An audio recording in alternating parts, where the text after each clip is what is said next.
let's get this out of the way immediately. I own an APS-C Camera Body with an E-mount lens holder that has the best in its class autofocus. And what I bought is a full frame, completely manual cinema lens with a PL mount. So, in theory, using it for 4 months now, I made everything wrong that can be done wrong when buying a lens for your camera. But have you actually seen the color of the ring around the bottom? Why this is actually the best lens I've ever bought, why I'm going to buy even more of them in the future, and I'll do you even one better, why you should think about it too, will be revealed right after the intro. Number 1. Fuck, this is very heavy. Okay, let's be realistic. I also added a not so small PL to E-mount adapter on the bottom from Zero, which weighs a bit as well. But the Irix lens itself is big and heavy, and have I actually said it's big before? This isn't called a Cine lens for nothing, I suppose. It approximately weighs in at 1,136 grams or approximately 2.5044 freedom units per square bald eagles. It's also quite a chunky lens in size, coming in at 9.9 centimeters times 9.5 centimeters with the airy PL mount. It isn't compact in any case, and travel friendliness is something not on everyone's list, but when paying premium on something, you want it to be on your side all the time. So this lens travels with me everywhere, no matter the shooting or location I go to. And right now, this is my primary lens for all B-roll locations, since this covers the most beautiful range there is for shooting things. 30mm? Well, yeah, no, but let me explain. Number 2. This is a 30mm lens that was designed for a full-frame camera, meaning I have to recalculate all the maths available to me every time I want to use it on my APS-C camera. It's super mega complicated and takes quite the number that is actually written on the lens times 1.5. That's it. So it becomes a 45mm lens, which is very close to 50mm, which in my opinion is the best focal range for shooting humans as well as products, since it has zero distortions and makes everything look very flattering.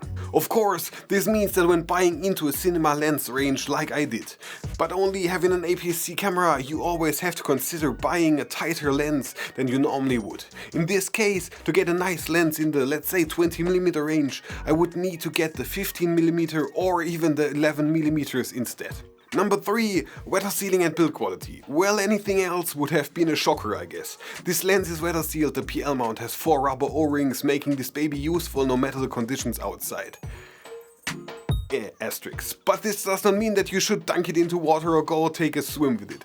But you can be assured that it won't die an instant death when shooting your movie outside in not so great conditions. And this also brings me to the build quality itself. This lens is very well built. A full metal construction, and it feels and weighs super premium when holding it in front of the camera to show off its nice and shiny surfaces like this.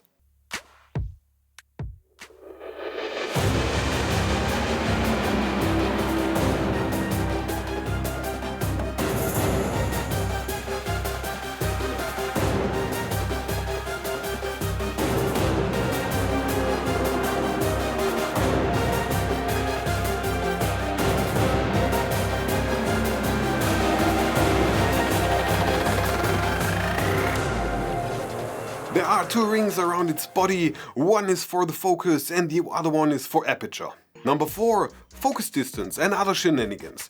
This is by no means a macro lens, but with a minimum focus distance of 34 centimeters, it's good enough to get close to an object of your choice without pushing your own camera's shadows on top of it.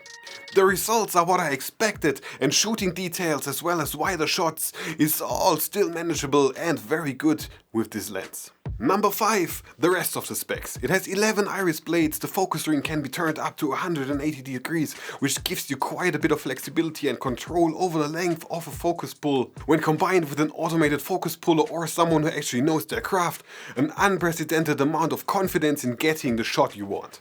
The lens comes in either metric or imperial distance scales. It has 119 teeth on its rings, a filter thread of 86mm and a front diameter of 95, and there's also a clever twist to its outer design features.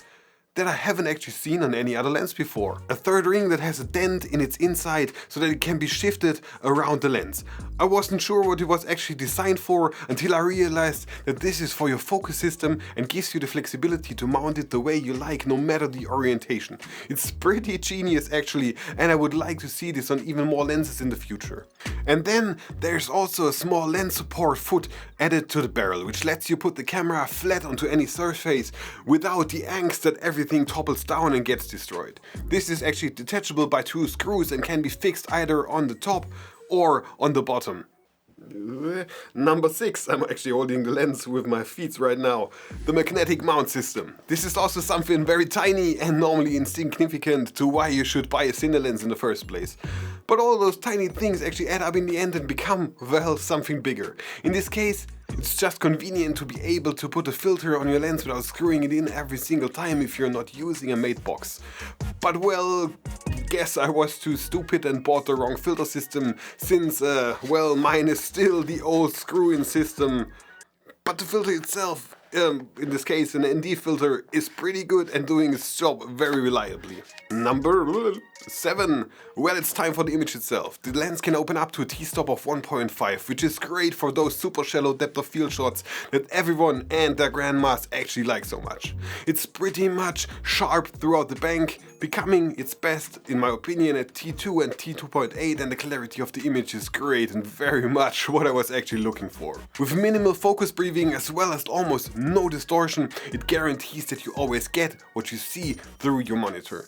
As said before, I've shot about 95% of my B-roll in the last 4 months on this lens, and I also had it on 3 different professional sets with me, and it performed flawlessly there as well.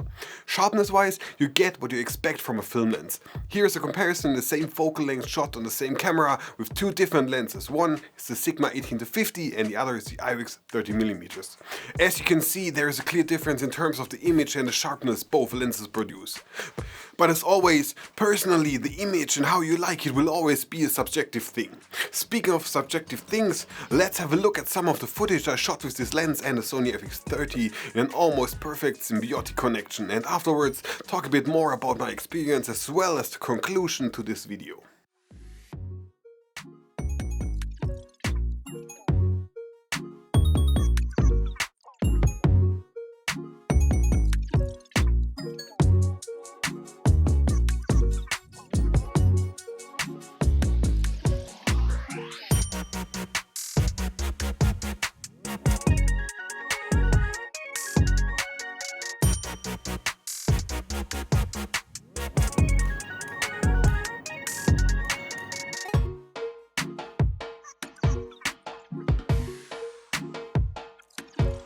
Conclusion. The Irix 30mm T1.5 is great for its price point. It brings the flexibility to be used on an infinite amount of shootings without much hassle. Shootings sounds so weird. Its sharpness is on point, and the ability to shoot with an open aperture of T1.5 and still have beautiful and plenty sharp images is actually breathtaking. The bokeh is beautiful, it is weather sealed for when you want to get out when it's not so beautiful, and all the small details such as the neutrino coating, the lens support, the magnetic mounting system, and the tons of additional accessories you can actually buy make this thing the next big upgrade for filmmakers like me who want to up their game as well as their production without shelling out the big bucks. Even though, let's be real, 1400 euros for a lens is both a lot of money on one hand and actually in comparison with other lenses, not that much. It's an investment in yourself, and this is always the best investment. As always, my name is Leech and I'm off writing the next scripts. If you enjoyed this video, then make sure to subscribe to this channel. There are plenty more of this type of content and many other things available for you to watch. Have a great day, see you around, and goodbye.